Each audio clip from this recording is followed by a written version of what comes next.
understand that on the other side of that pandemic, if you'll survive it, you'll be the winner. And that's what motivated us. We've seen WeSki work. We had the chance to see the glimpse of how it looks when it works, how it looks when kind of the hockey stick starts to grow, and then it stops. So can you let go of a dream like that? Can you let go of that moment? I think we just couldn't. We love what we do. We love working together. Welcome to 20-Minute Leaders. Just sit back, relax, and learn from the leaders of today. It's a journey. Each one is different, unique, inspiring. Let's get started. 20-Minute Leaders is a proud supporter of Make-A-Wish Israel and Tech to Peace, and is in proud collaboration with Secret Chord Ventures, J Ventures, Riverside FM, Fusion VC, Birthright Excel, J Impact, Leap, Google for Startups, and Hippo, and in media partnership with C-Tech.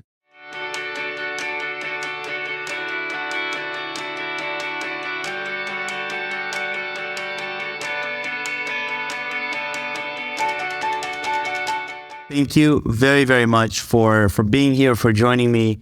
We're going to have a great time over these 20 minutes, diving into your world and diving into the world of WeSki and talking a little bit about your journey and at the end, hopefully leaving, knowing why you have the best job in the world and the best company in the world. And so thank you again for joining me, Yotam. Tell me a little bit about your background leading up to the formation of WeSki.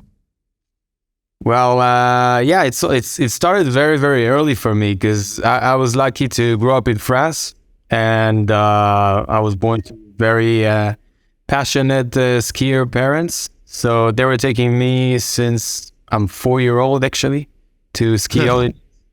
And I think since then, so it's 32 years ago, I'm skiing or snowboarding every year in many different places in the world.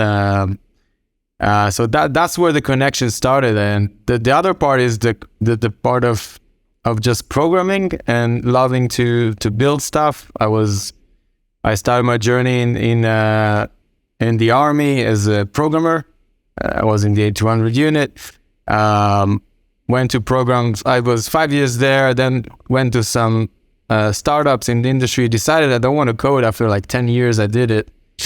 I wanted to do some other stuff, and actually went to study communications at IDC, where it was super interesting, and I really fell in love with designing products, thinking about solutions, and the whole journey began at the Zell program of the IDC, the Zell entrepreneurship program, and that's where literally the WeSki story begins, where I met David, my co-founder, and that's... What was really the sort of... Tell me a little bit about the ideation process for WeSki back from when it was. What is sort of the market looking like, and what is the sort of the, what is the why behind the formation of WeSki? So we started 7 years ago, and it was basically me, David, and Ayele that was with us back then in the team. We had to think of ideas of what we will do in our Zell entrepreneurship year. And both David and me are French skiers, and we're planning those trips every year, and we just know the pain from a consumer point of view. We know how hard it is to find the flights, the transfers, the right apartment. Where should I ski? Where should I land? Where do I buy the ski passes? How do I rent equipment? And on and on and on, especially when you're doing it with big groups. And for me, we are a group of around 12, 15, sometimes 18 people from Elat that we're all going ski together, snowboard actually. And organizing it is a nightmare. It is a nightmare because you need to chase everyone. You need to share the Excel sheets, and then you pay for the flights. People are sending you the money. I think that's from that pain we started the company. We knew the pain very, very well, and we wanted to solve it. So that's kind of how we started. If you want, the research phase, we started building our MVP around that. and eventually started designing the product and designing the solution. And over the years, of course, reached to what you see today at WeSki, which is that self-service funnel that's just make it everything so simple when you book your ski trip.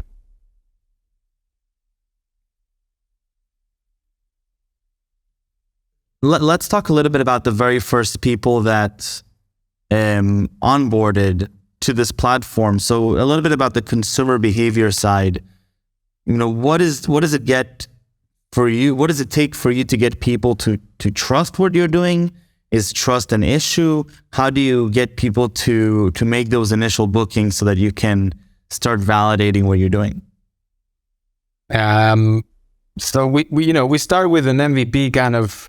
Okay, we targeted the UK market as our main market. There's around 2 million skiers a year going out of the UK. They all have the same problem of finding their flights, transfers, ski pass, all of that, all together into a package. Now we started by we built a landing page that has kind of a search bar into it, and we let them fill their search bar where they're flying from, which resort they want to go to, how big the group is, what dates they want to go. And eventually they left leads and we started calling them.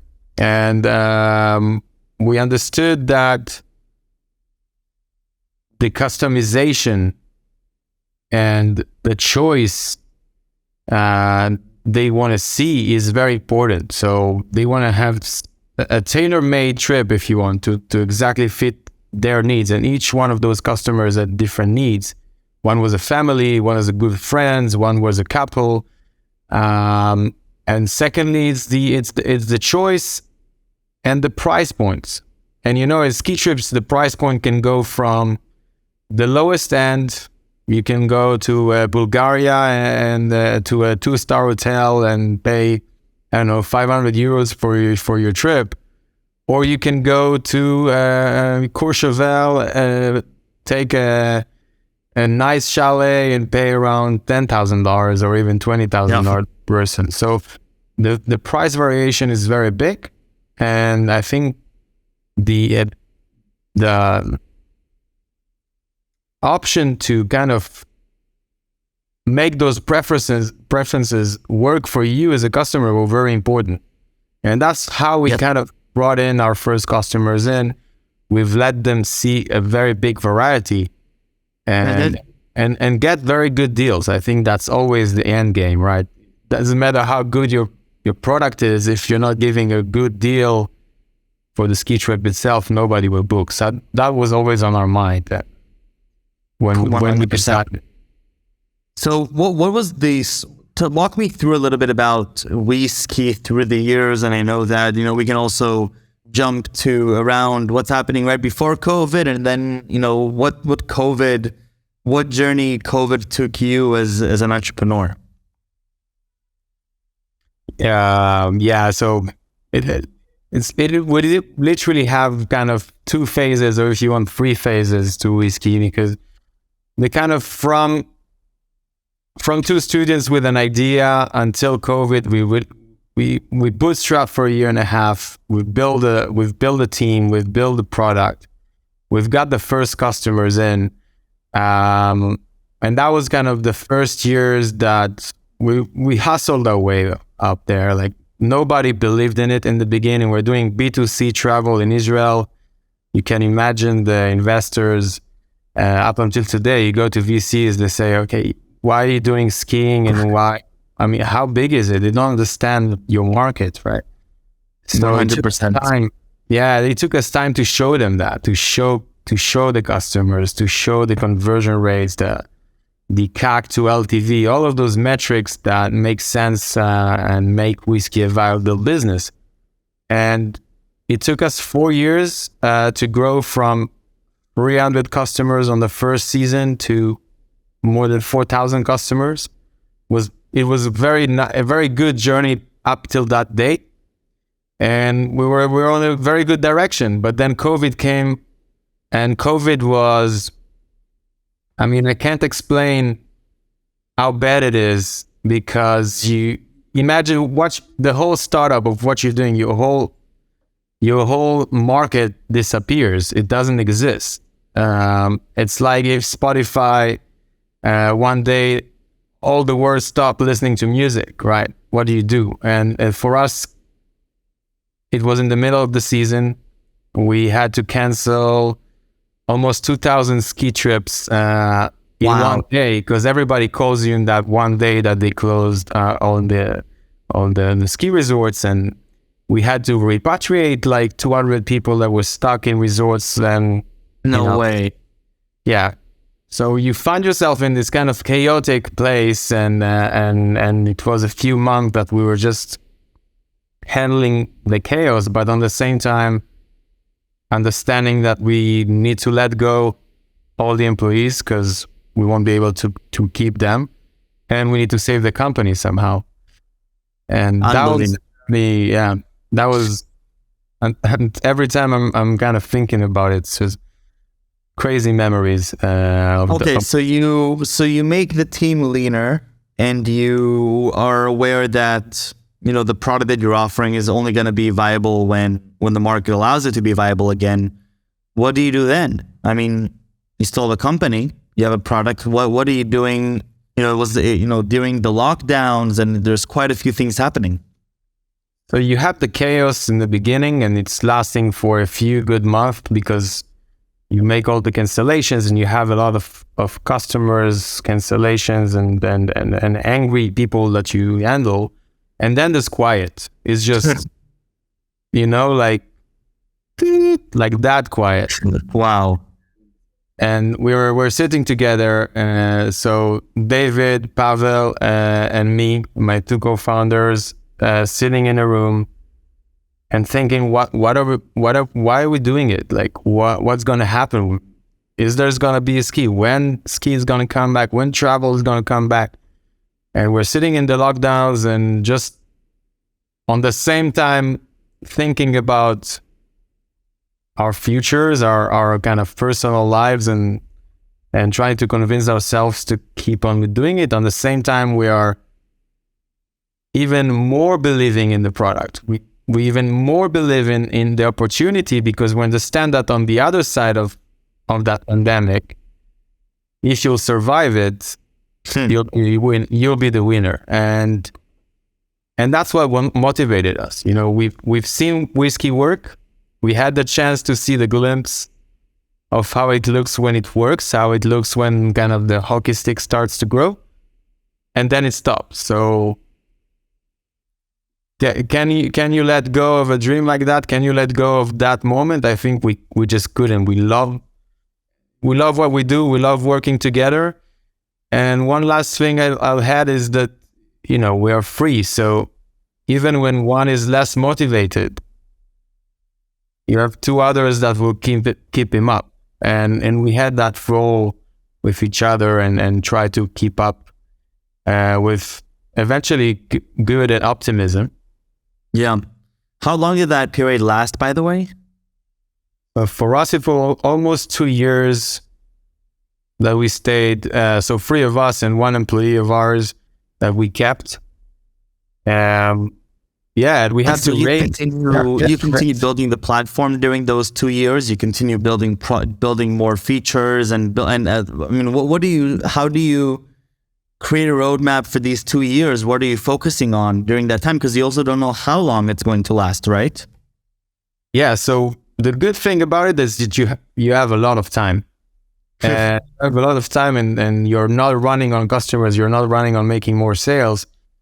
You have time to kind of redesign and improve your funnels, improve your customer journey. And that's what we did.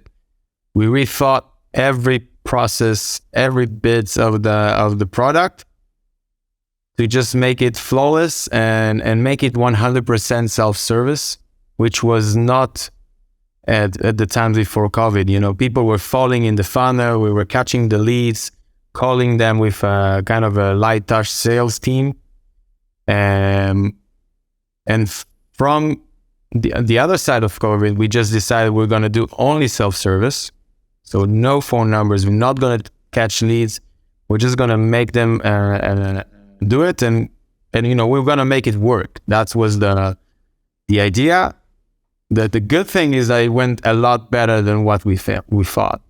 We've put some forecasts. We had to raise we had to raise a round to save the company in the middle of the lockdowns. Very hard to raise because we have to convince investors to invest in a B2C ski business whilst there's no ski for almost a year and a half. But we had to put some forecasts, and we've put the numbers that things will come back. And September 2021, and it was kind of the last lockdown that didn't happen, we started seeing the tick going up, and things started like climbing very fast from that day. Suddenly you saw people booking. It looked like the winter's gonna come and there's not gonna be lockdowns. And it ran very fast. There was Omicron in that year, so there was some kind of another last bump for the story. But for us, it was already the third time we were canceling trips. So we were already used to handle that situation. But in terms of sales, in terms of the product, the product market fit, everything was there. And we did that season, we did almost 3.5 times what we did pre-COVID. And we were only 7 people in the company last year. So that showed a lot. And that's what actually brought us to this day. Today, we are doing more than 10 times what we did pre-COVID. Wow. We are less the team, right? So it's amazing to see it working today. So how much of it do you think it's a market change versus a team or product change that's leading to this amazing growth? I would say it's mostly the product change. I think the market got more used to book online, but it's not like they weren't doing it before. It's more of us understanding where the product didn't work, us using the time to just focus and improve everything that we know of. And we had a lot of data. We had 4 years of data of customers that's telling us what's working and what's not. So mostly it's our side, I would say, and it's about also the bold decisions we had to take. If you say I'm going to do only self-service, and no matter what, I'm not going to catch leads to try and sell them, but I'm going to make this work. So it's the best chance that it will really work. Because if not, you always try to find the shortcuts. And this time we just didn't use any shortcut. We went for the vision. We went for what we believed in, and it worked. And I think it's always a game of time and experience with those things. You can't have the right solution on the first day. So where are you heading to from now? So WeSki in a few years, where do you see it? So we see it as the global leader for ski trips, and eventually the place where a skier or a snowboarder from anywhere can just go and ski everywhere they want. We started connecting new resorts now, also in Europe, but now also in Canada and the US. And we started targeting kind of this area, which is cool because we get to meet the resorts, and we get to go to these events and also ski in some amazing places in the world. Awful. Yeah, it's awful job. But you discovered that skiing is huge. It's kind of the same in every country, but every country and every area has their own kind of special thing around skiing. So I think that learning about it, connecting those destinations and enabling to our customers, that's our mission. For destinations abroad that you were onboarding, you mentioned a geographical evolution of the places that you're supporting. What did sort of the onboarding process look like from both sides of the market? You have the consumers and you have the resorts themselves. How do you tap into a new location that you've never been to, a new geographical location? So in terms of of destination wise, I'll start with that because you need to have the destination before you can, of course, sell it to the Yep. customers. It's a lot about building relationship with the industry, and you got to understand your industry. And in skiing specifically is very, I would say, traditional. In Europe, many of the places are run by family-owned hotels, and it's privately owned ski resorts that you need to kind of develop the relationship, explain them about what's an API and what's online booking. Many of them in the beginning, 7 years ago, didn't know what we're talking about. So it was a lot about teaching them and explaining them what we want to do. I think now it's more of a known thing, and it's easier for us to connect also because WeSki has become kind of a revolutionizing brand in the market. But it's always about going to the places, going to the events, meeting the people face to face, and developing those relationships and those connections, that the tech connections that enables you to get the inventory. From the market point of view, from consumer point of view, it's all about marketing. It's about understanding the consumers. We're working today at four origins, so the UK, Ireland, US, and Israel, of course. But now we're expanding, and as you're expanding, you understand that every consumer sees it a bit differently than the other one. One is 100%. taking a week long, one is taking in just a short weekend. So 100%. Well, Yotam, I'm wishing you best of luck with everything that you're doing with WeSki, and I look forward to booking my own travel through WeSki myself. And I can only imagine what it was like going through 2 years of just waiting to see what will happen in the market, cutting down the team to be a lean team, still believing in the product. And so I really want to thank you for taking this time to chat with me, and stay safe and stay healthy. Yeah, Michael, thank you very much for the time from the interview, and keep on doing great stuff. Thank you very, very much. Thank you. Cheers.